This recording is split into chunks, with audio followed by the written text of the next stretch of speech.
We will try to maintain social distancing. And if you can stop by, we really would appreciate your help. We do want to thank our volunteers, Ann and Sally, Ann Bobinick and Sally Ann Kelly and Barry for all the work that they've done, and more volunteers are welcome and appreciated. No sign up necessary, just come by for 15 minutes and pull some weeds. Wanted to remind you that the Valley Interfaith Food and Community Resource Center is open every Tuesday until further notice from 9 to 11 a.m. So please keep them in mind and bring your donations. Let's see.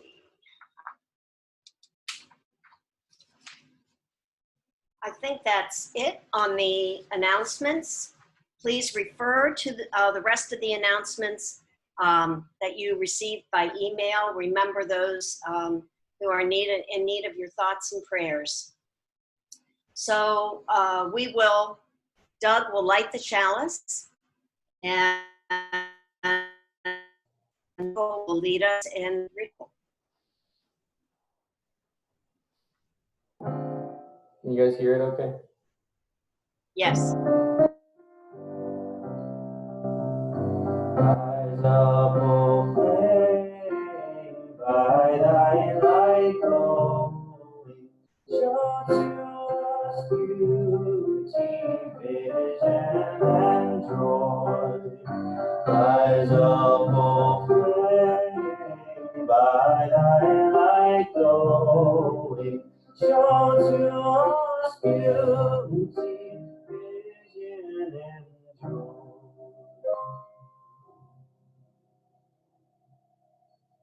Thank you, Michael. Now is the time to prepare your heart and mind for what you will experience this morning. Feel free to drop a prayer stone and a bowl of water, and Michael will lead us in the prelude.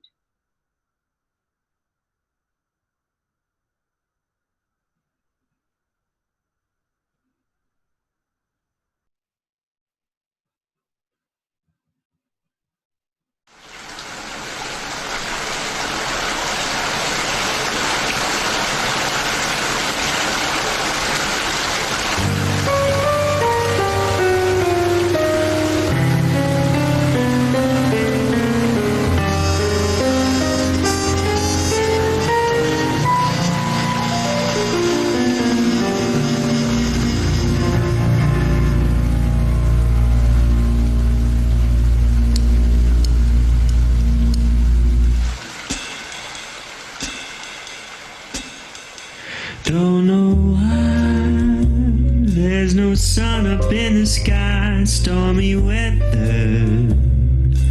Since my gal and I ain't been together,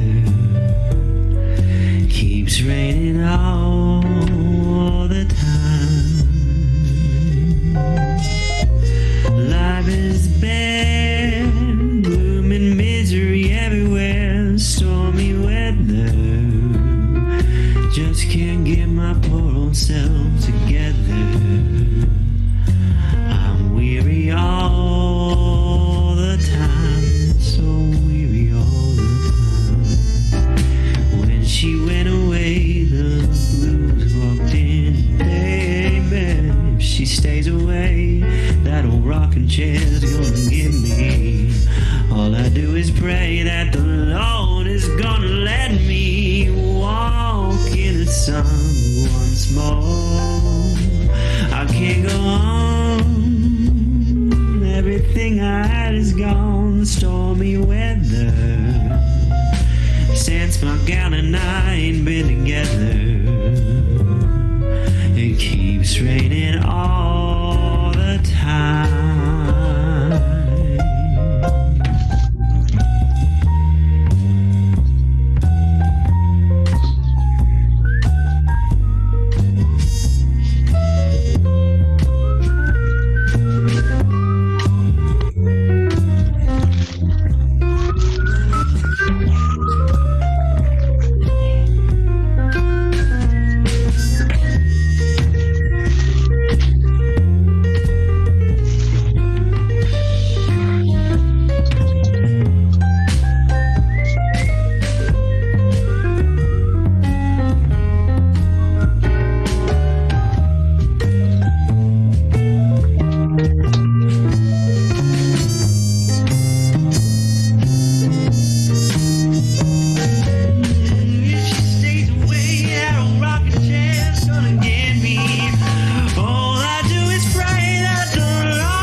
since my gal and I ain't been together. It keeps raining all the time. It keeps raining all the time. Oh, it keeps raining all the time. Stormy weather. Stormy weather.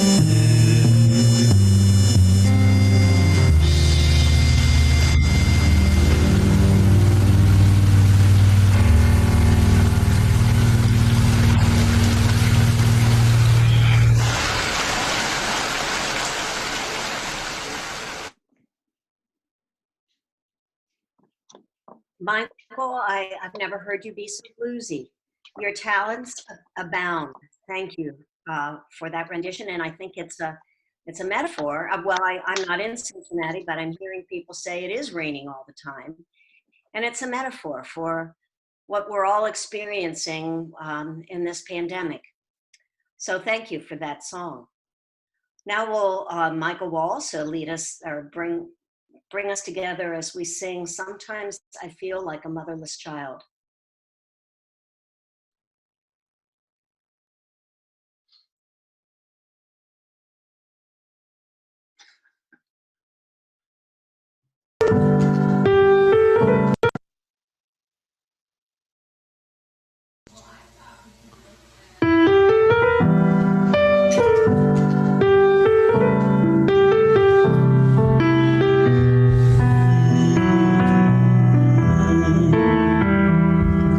Sometimes I feel like a motherless child. Sometimes I feel like a motherless child. Sometimes I feel like a motherless child. A long way from home. A long way from home. Sometimes I feel like I have no friend. Sometimes I feel like I have no friend. Sometimes I feel like I have no friend. A long way from home. A long way from home. Sometimes I feel like I'm almost gone. Sometimes I feel like I'm almost gone. Sometimes I feel like I'm almost gone. A long way from home. A long way from home.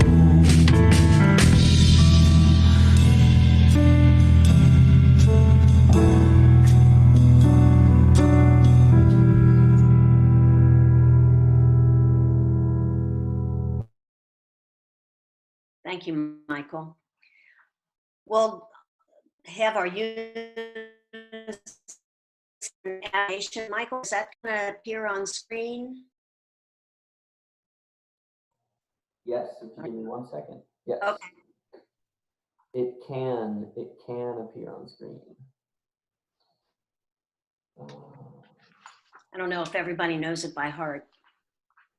1 second. I got it. Okay.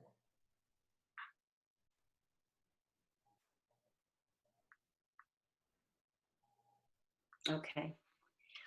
We seek to create a welcoming community that celebrates human diversity, encourages spiritual growth, fosters responsiveness to our world, and commits to the future of all children. Thank you, Michael. And now Doug is going to give us our message this week. Good morning, everyone. It's good to see each and every one of you, and thank you for being here. As I think many of you know, my message theme for this month of May has been, let's watch the same movie. or in the case for today, let's watch the same two documentaries. I'd originally intended to focus on the documentary by James Baldwin, or focusing on James Baldwin, entitled I Am Not Your Negro. But then last Sunday evening, I watched the Netflix documentary by Michelle Obama entitled Becoming. And that's obviously a documentary that features many of the things she discusses in her book. And I was struck by the startling similarities between what James Baldwin wrote back in 1979 and what Michelle Obama wrote just a year or two ago, and what she's experienced throughout her life. So at any rate, I'll now proceed with my message. Midway through the documentary, I Am Not Your Negro, the voice of Samuel Jackson, the actor, he repeats something James Baldwin wrote back in 1979. On many days, Baldwin asks himself what role he plays in America. He pondered that question not only about himself, but about Black people in general. And it's an existential question African Americans have likely asked themselves for the last 400 years. Who am I in this nation? Who am I to myself, my family, and to the larger Black community? As I often state, human identity is closely tied to human purpose. And that seems to be what Baldwin was getting at when he pondered his question. What is my purpose? To be subservient to white people? Or to chart my own identity, free from what white America tells me I must be? Near the beginning of Michelle Obama's documentary, Becoming, she implies that she has asked herself the same question. And that's what her book and documentary are about. Her life becoming who she is today. Interestingly, she uses the past to define herself today. As she says, I am from the south side of Chicago, and that tells you as much about me as you need to know, end quote. And she later emphasizes that point by telling a group of young women, quote, so little of who I am happened in those 8 years as First Lady. So much more of who I am happened before. And these are, I think, important statements for us to understand. They identify Michelle Obama's roots, which in turn define who she has become. Interestingly, her statement is nearly identical to that of James Baldwin about all African Americans. He says in I Am Not Your Negro that African American history is American history. Their 400-year struggle to find meaning and purpose in a land to which they were forced to serve, live, and die is deeply intertwined with America's struggle and failure to be true to its equality ideals. And in that process, Michelle Obama, James Baldwin, and countless other Blacks have had to become persons that were not their authentic selves.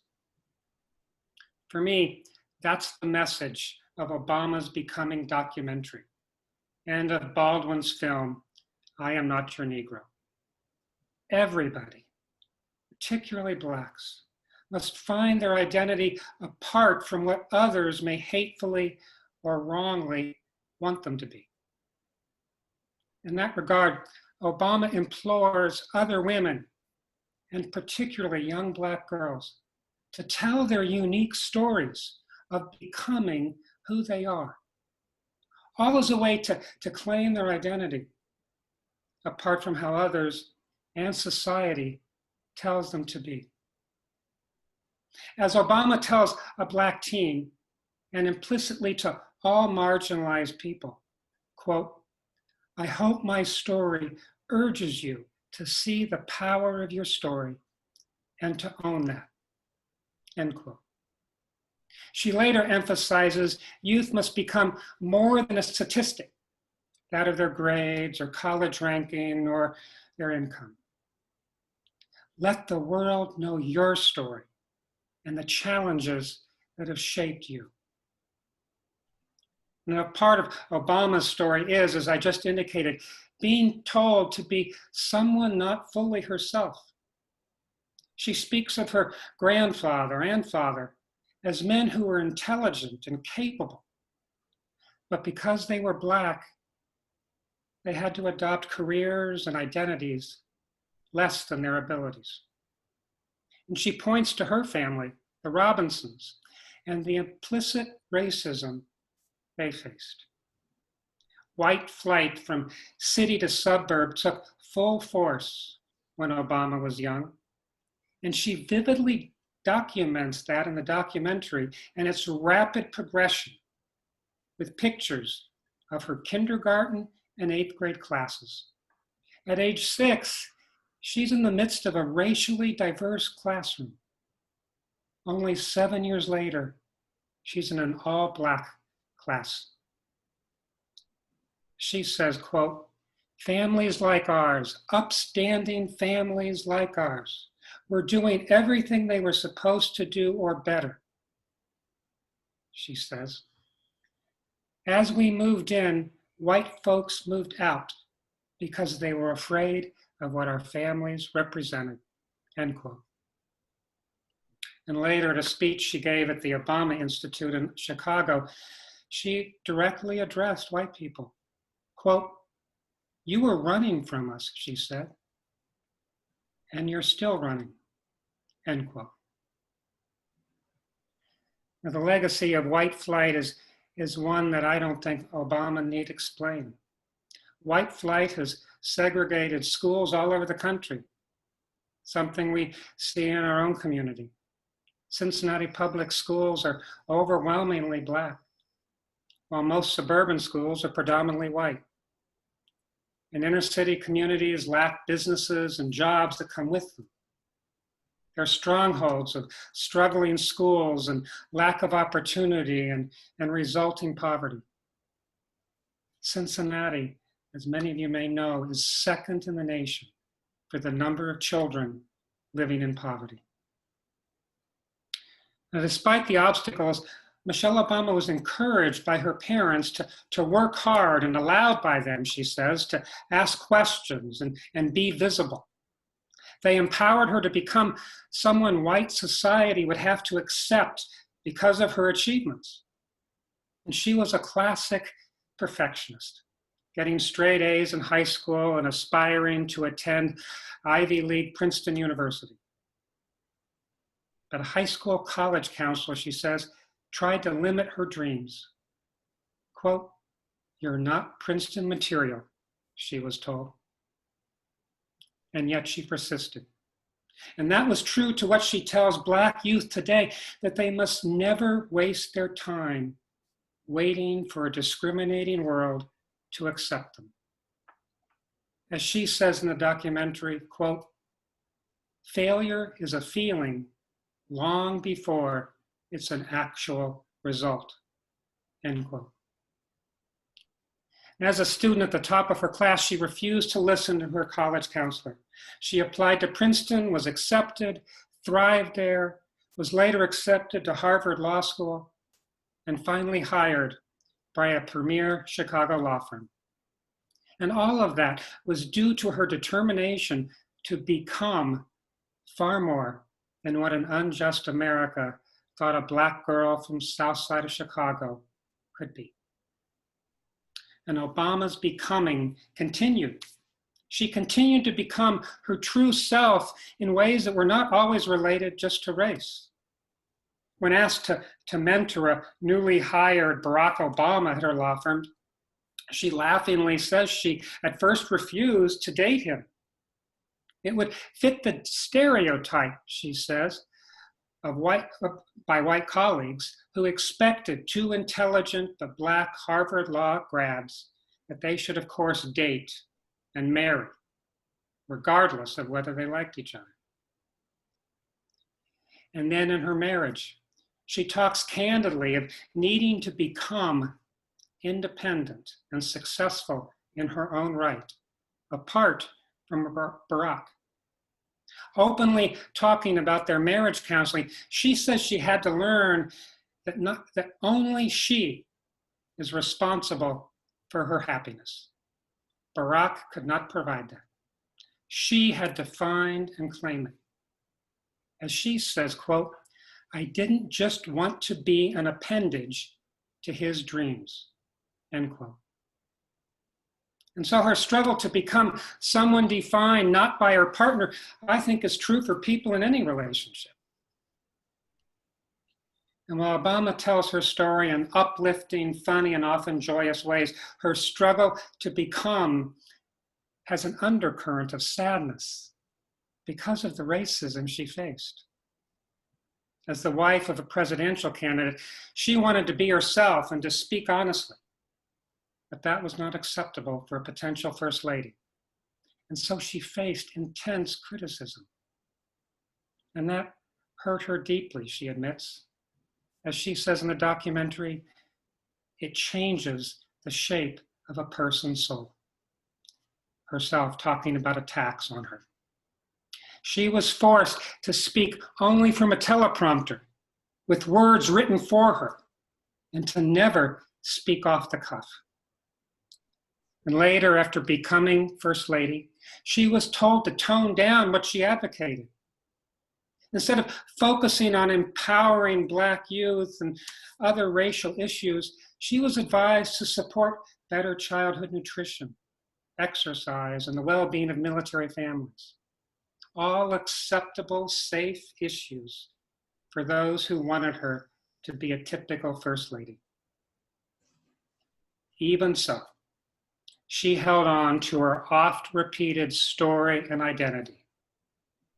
Quote, "the first First Lady to be descended from slaves," end quote. Now, Michelle Obama characterizes her time as First Lady as a struggle to define both herself and her family.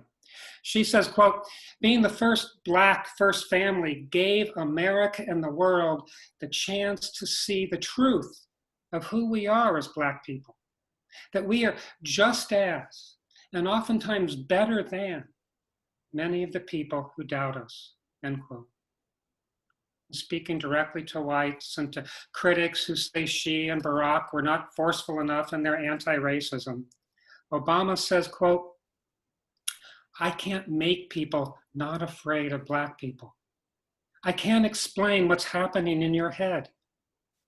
But maybe if I show up every day as a human, a good human, doing wonderful things, loving my family, loving your kids, taking care of things I care about, maybe, just maybe, that work will pick away at the scabs of your discrimination," end quote.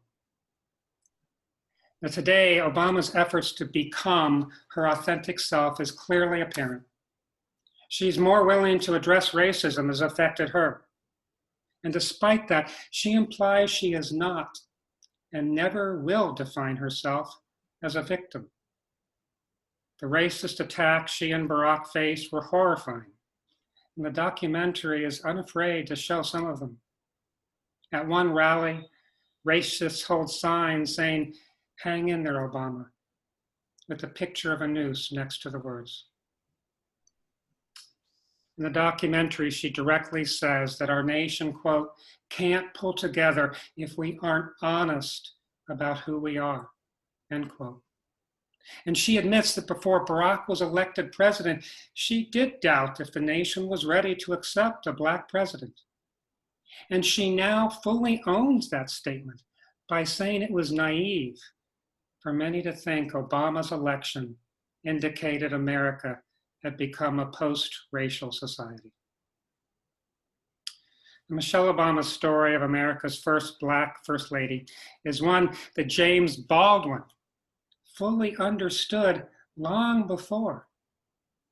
Indeed, the title of the documentary, "I Am Not Your Negro," comes from Baldwin stating in a speech that he and other Blacks must refuse to be white people's N-word. In other words, he will define himself and not be some hateful stereotype. And later, the film quotes Baldwin as saying that blacks have always been forced to be actors instead of witnesses.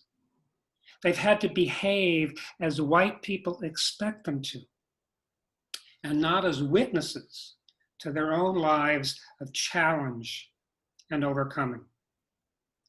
Being forced to act less than is something Baldwin says that black children learn at very early ages. By age 5, he said, most black youth realize they're different and are marginalized by many whites for reasons that have nothing to do with artificial differences like skin color. White people, he says, do not discriminate because they're white, but for reasons that are much more troubling.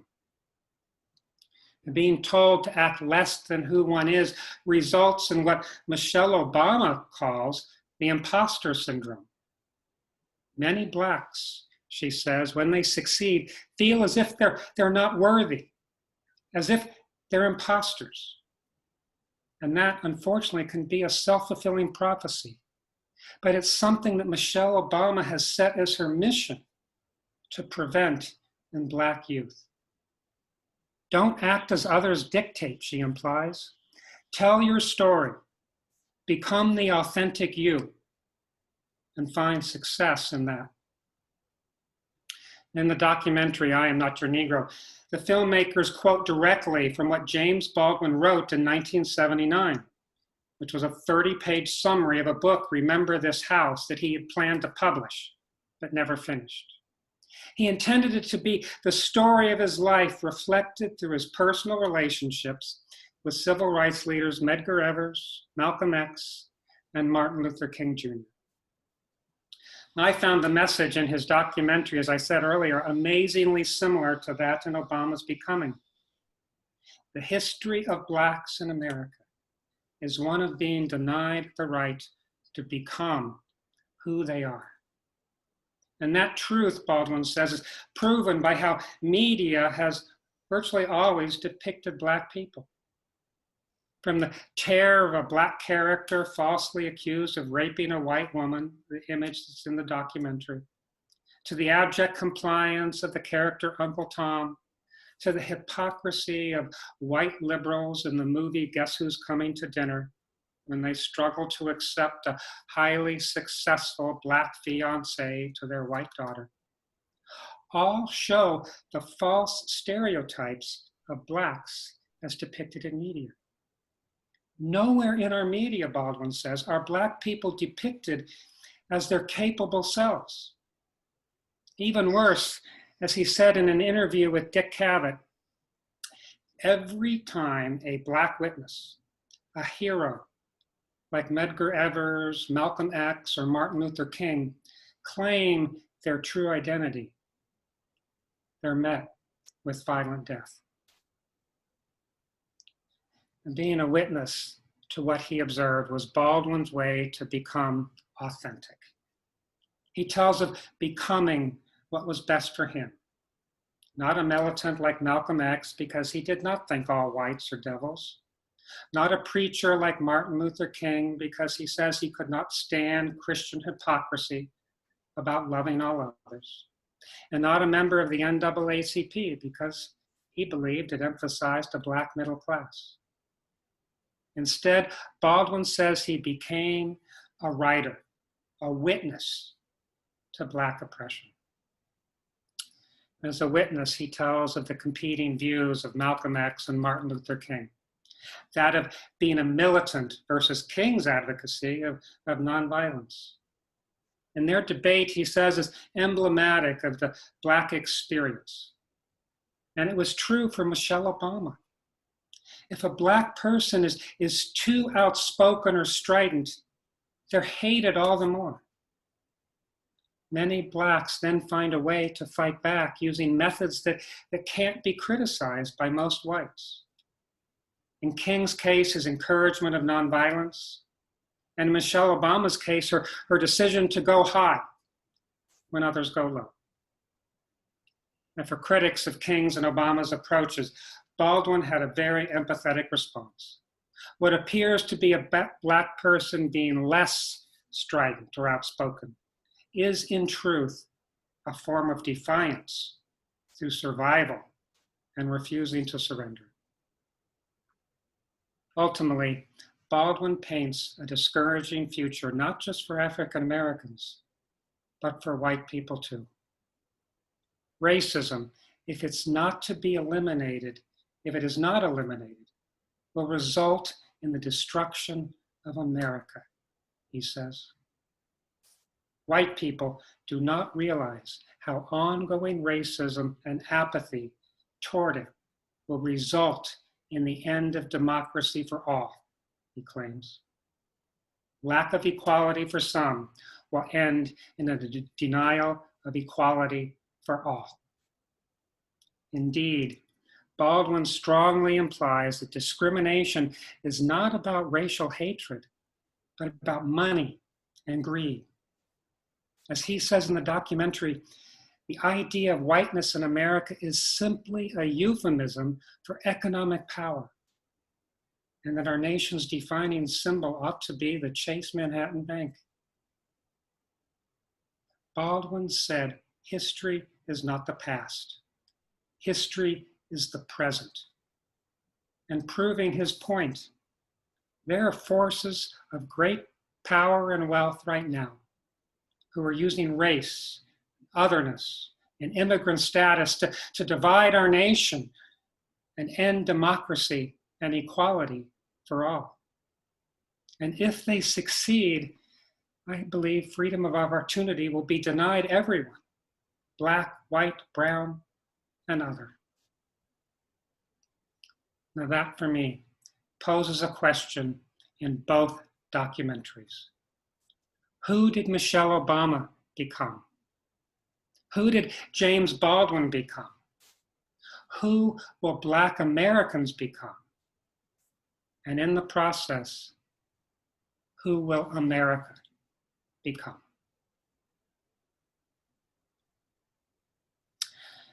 And I wish you each much peace.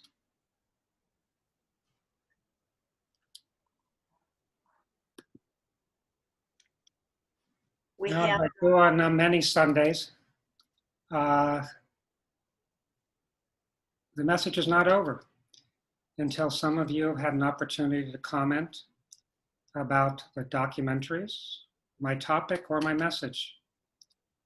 And so if you want to raise your hand on the screen or send a message via chat to Michael or to me that you'd like to be called upon, we will open your mic and welcome your brief thought or comment.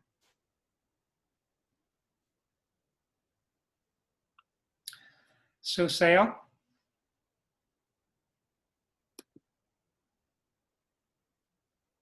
Appendage. In Austria, I had to fight for my own spot because I was Frau Professor Doctor, because that was Tim's title. And I said initially, I am not an appendage.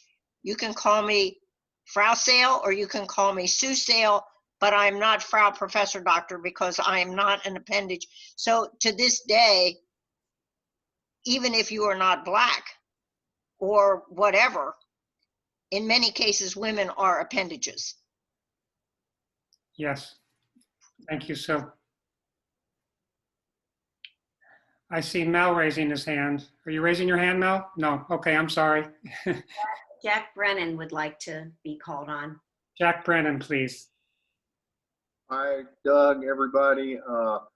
At the end of your message there about apocalypse for America, I do believe that white supremacy is at the core of the whole Trump thing, and it is really getting scary that the thought seriously comes that we might need some guns before long to defend ourselves.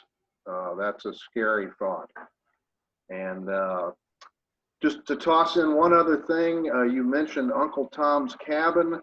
if somebody's looking for something to read during these days, I read that for the first time about a year ago and found it surprisingly excellent and not old or outdated and depressing. So I'll throw out that recommendation to anybody looking for something to read.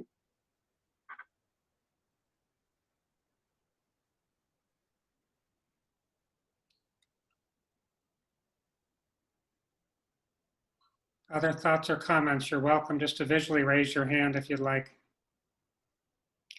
Richard Venus. Message. It was very thoughtful, very helpful, and thank you, because I think it was a message that I needed to hear and a whole lot of the rest of us needed to hear. So thanks a lot. Thank you. I see Suzanne Bjorner would like to speak. Thanks very much.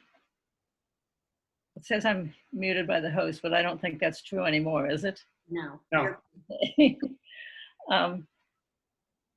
I was really happy to see the I Am Not Your Negro with James Baldwin. I had absolutely no idea about that book project that he was never able to complete. And it was fascinating to find out about that. And I'd just like to bring people's attention to something that I think was stated in the very beginning of the documentary, but perhaps not, because I also read about the documentary and I may have read it there. But at one point he said, he did live in France for large periods of time in his life, and he died in St. Paul de Vence in France. And at one point he said that he could have happily lived in France being an Algerian Frenchman, but he did take the responsibility of coming back and becoming an African American. And that speaks to me from his point of view as an expat. And that was a really big thing for him to do. He did not have to do that. Yeah. Thank you, Suzanne. If I may say, on the other side of the thing, on Becoming, the GNH Book Club, their selection for June is Becoming by Michelle Obama, and we are open to everyone who would like to come in. You don't have to make a commitment to always come to the book club, but if you want to come and discuss or listen to about Becoming with us on the first Friday in June, wonderful. And I'm the person that can get you on the Zoom list. Thank you, Suzanne. I see MJ would like to speak or comment. Yeah, hi, it's MJ. What really made me think about my life in this is how, even if you don't want to be complicit, sometimes you are. And I thought back to my childhood when we had a set of next door neighbors that were challenging to my parents sometimes. The first time I remember was that I might have been in elementary school and my mother was having all the teachers over from school, and there were black teachers along with the white teachers, and our next door neighbor came to the fence and reamed her out for having black people in our backyard outside in front of everybody. And then the next thing was when my parents moved out from the house, which was 20 years after that. They came over and said, "Don't you dare sell to black people. We can't possibly have our neighborhood be changed." And I had always seen the place that I lived as pretty integrated, but here was their perception versus my parents' perception, and my parents talking about it because it was such a foreign idea to them as well. And yet, when we were looking for a house and we were trying to find a place where our kids could have a good education, we fled to the suburbs again. So you do things sometimes that you're not even thinking about, and you have to wonder about how can you change that complicity. And it is as much an economic thing as it is a racial thing. I'm firmly believing that as I get older. So I just challenge everybody to look at themselves and where they are and what they're doing and the decisions that we make, and maybe examine what our thoughts and prayers are underneath that, because we are all complicit pretty much all the time. Thank you, MJ. Good comments. Lindsay Johnson, I see, wants to speak. Thanks, Doug. That was an excellent message. And I have also read the book Becoming. And one of the things that really struck me, and when I first saw your note about having both of those side by side for this talk, I was struck by it. There was a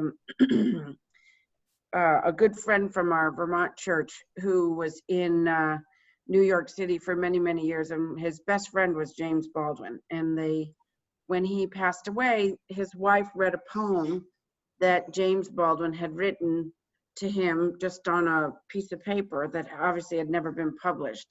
But one of the things that really struck me was the things that in interracial friendships or marriages, the things that people comment about each other aren't race. You know, their heart or connection or brains or an intellectual component. And because race is visible, when you don't know people, it's easy to, you know, kind of make those categorizations. And you watch people all the time who have a prejudice against people they don't know, but the person from that category who they do know is, you know, isn't really part of that category. And somehow we have to be able to understand our own set of blinders enough to be able to see that we should be able to expand from the person we know into accepting that larger group rather than exempting them from being a part of that group, so that because we accept them and love them for whatever our connection to them is. It's oftentimes that one person can expand the filter, except you don't regularly see it in race. And it is heart-wrenching. Yes. Thank you, Lindsay. Ann McCracken would like to make a comment. Actually, Tom. So Oh, Tom. it's my computer. So yes, Sorry. I wanted to follow up on something that Jack said.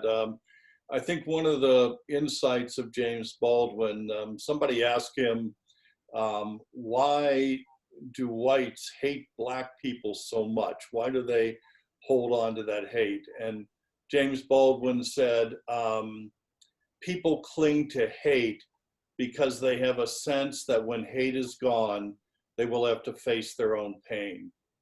And I believe that, you know, we are at a watershed in our country with this pandemic crisis. Pain is intensifying, hate is intensifying. Either the hate will escalate, or finally the hate will diffuse as we each and everyone realizes the pain is collective. And I don't think we know what's going to happen, but I think it could be either. Thank you, Tom. Wise words. Debbie, you'd like to say something? Yeah, I would.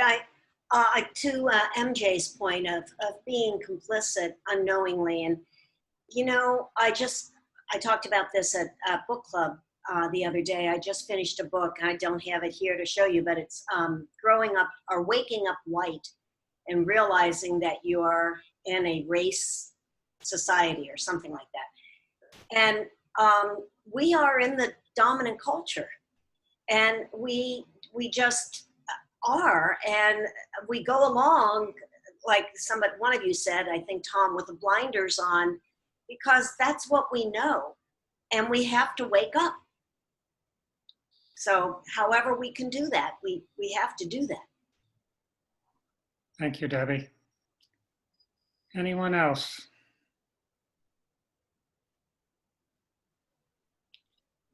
Well, I thank all of you for listening. I thank the several people who have offered some much additional wisdom to the conversation this morning, and I'm going to now turn it back to Debbie for the rest of our service.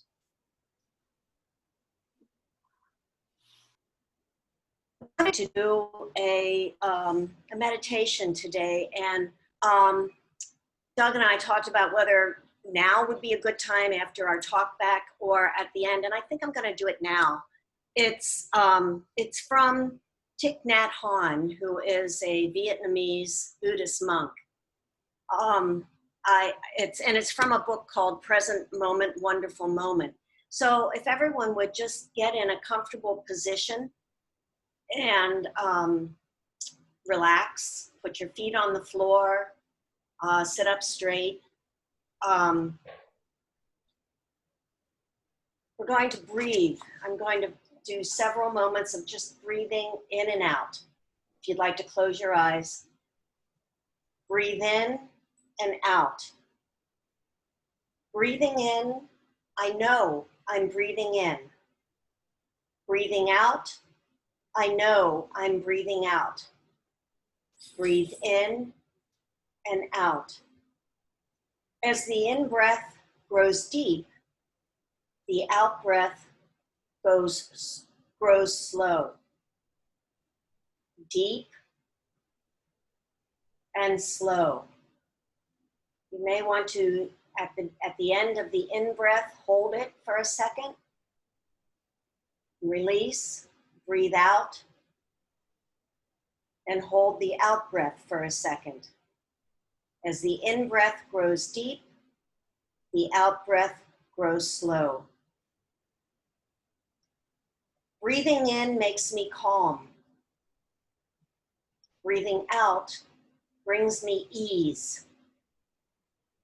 Calm and ease. Calm and ease. With the in-breath, I smile. With the out-breath, I release. Smile, release. Smile, release. Breathing in, there is only the present moment. Breathing out, it is a wonderful moment. Present moment, wonderful moment. Present moment, wonderful moment. Give yourself a few seconds and then come back to the Zoom.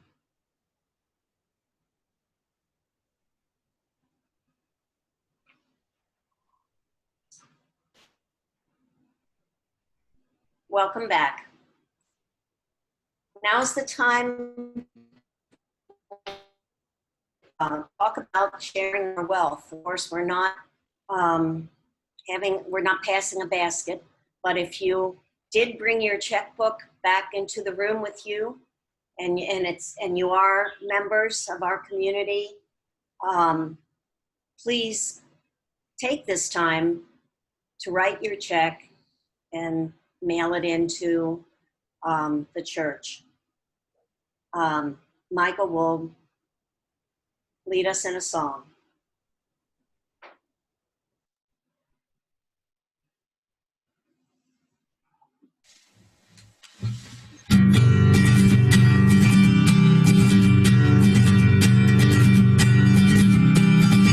Oh, the time will come up when the winds will stop and the breeze will cease to be breathing. Like a stillness in the wind for the hurricane begins. The hour that the ship comes in, and the seas will split and the ship will hit, and the sands on the shoreline will be shaking. Then the tide will sound and the wind will pound, and the morning will be breaking. Oh, the fishes will laugh as they swim out of the path. The seagulls, they'll be smiling, and the rocks on the sand will proudly stand. The hour that the ship comes in, and the words that are used for to get the ship confused tears will not be understood as they are spoken. For the chains of the sea will have busted in the night and be buried at the bottom of the ocean. A song will lift as the main shells sift, and the boats will drift to the shoreline. And the sun will respect every face on the deck the hour that the ship comes in. Then the sands will roll out a carpet of gold for your weary toes to be touching. And the ship's wise men will remind you once again the whole wide world is watching.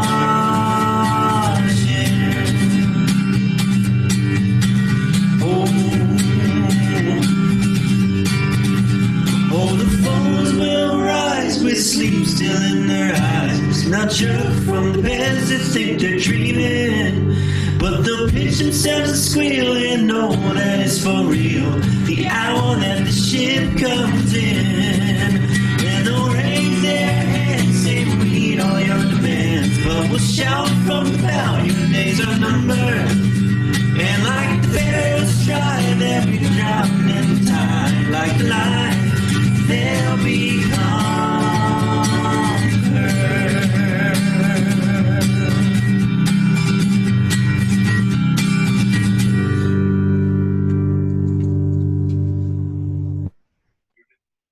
I think so. Thank you, Michael. And sound what did it. Now it's time for sharing our joys and sorrows. Kenny. If you have something that you would like to share this week, please send a note in the chat box and ask to be called on. Let's see if there's any.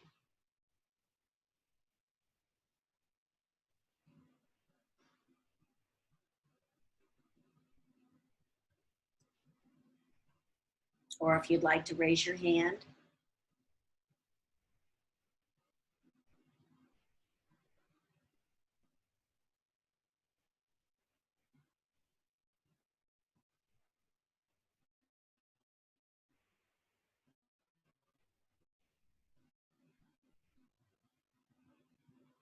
Okay, Can I say one? one new message. Noreen. You're on. Hi. Well, I have 3 joys today. I got a haircut yesterday.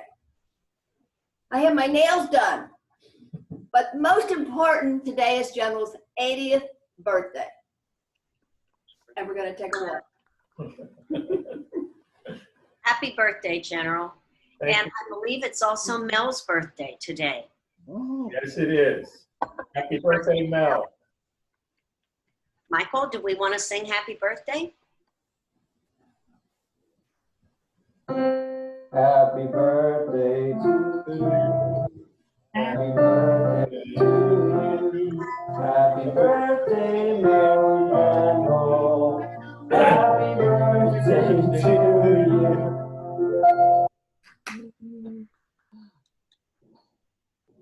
I hope your day, I'm sure this is not how you plan to spend your birthday, No, but still I hope it's a good one filled with love. will be. She's talking to you. Yes. I will, I don't have a bowl or oh, Carol, sorry. Carol.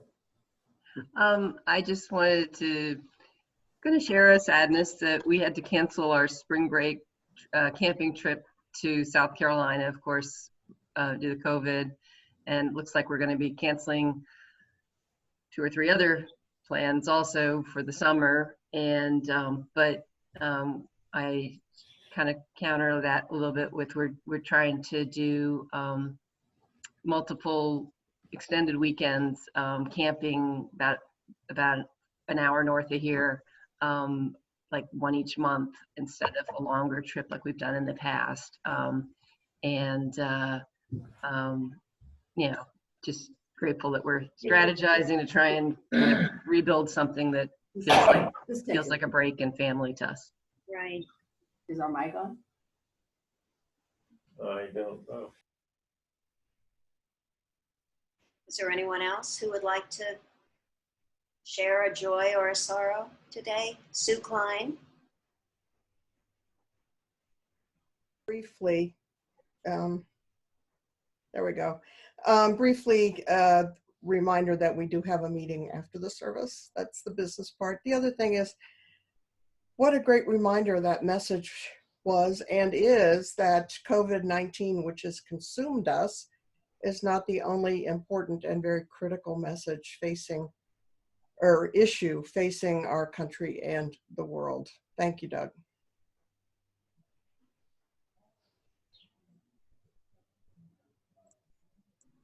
Any other, before we, let's keep in mind all of the joys and the sorrows that we have not expressed, that we hold in our hearts. And now, our last song, Michael will perform or play, Lift Every Voice and Sing.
Carol had a question during the song, wondering who was singing. That was me. That was all me. I got a good girl voice. Well, in conclusion of our service today, I hope that, well, one thing I've been doing is meditating, and I hope that we can all spend some time in meditation, because I think it's in meditation that inspiration, enlightenment, and awakening can come when we're calm and when we're in the moment. So thank you all for being here. And don't go away. Sue has an announcement, and then we'll have our meeting. Sue? She wants to say